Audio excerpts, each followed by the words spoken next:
Assalamualaikum warahmatullahi wabarakatuh. Halo teman-teman, di video ini saya akan menceritakan kisah perjalanan Buya Hamka yang penuh inspiratif dan juga membawa teman-teman untuk lebih mengenal siapa sih Buya Hamka itu. Selamat menonton.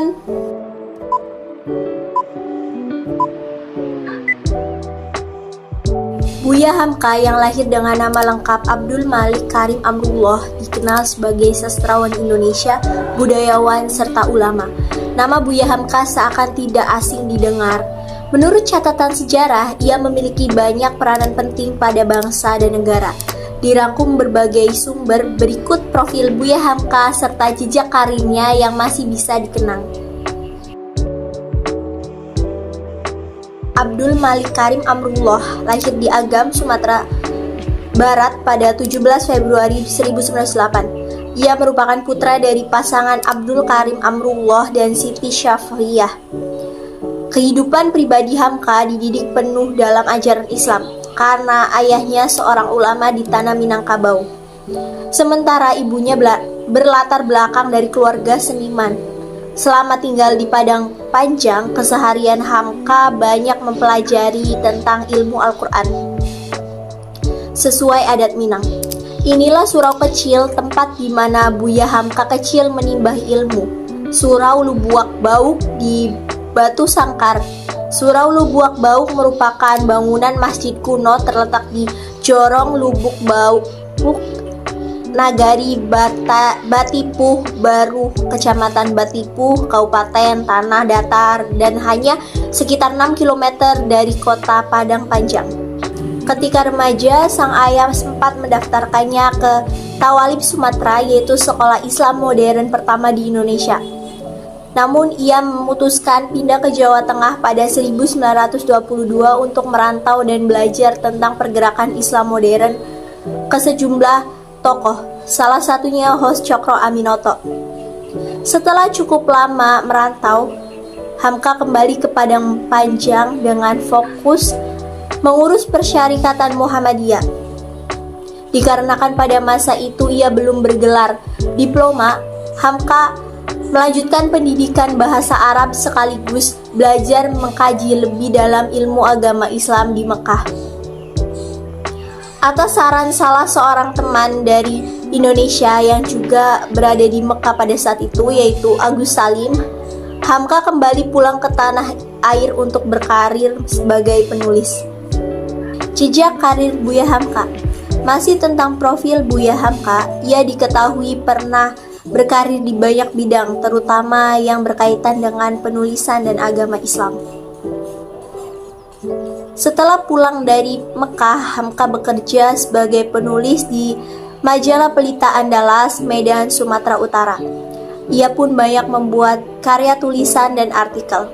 Usai menikah dengan Siti Raham, Buya Hamka aktif berkecimpung dalam kepengurusan Muhammadiyah dan menjabat sebagai ketua cabang Padang Panjang. Karirnya semakin meluas karena nama Abdul Malik Karim Amrullah dipilih menjadi Ketua Umum Majelis Ulama Indonesia atau MUI pertama pada 1975 dan menjabat selama 5 tahun. Tahun-tahun sebelumnya, ia juga pernah memimpin anggota Majelis Darurat pada masa pendudukan Jepang untuk menangani persoalan pemerintahan dan Islam. Karya sastra Buya Hamka. Buya Hamka adalah seorang otodidak dalam berbagai ilmu pengetahuan, mahir berbahasa Arab dan juga banyak meneliti karya-karya pujangga besar dari Timur Tengah. Saat berkarir di majalah, ia menulis karya tulisan pertama bertajuk Hatibul Ummah yang berisi kumpulan pidato dari yang pernah ia dengarkan di surau Jembatan Besi.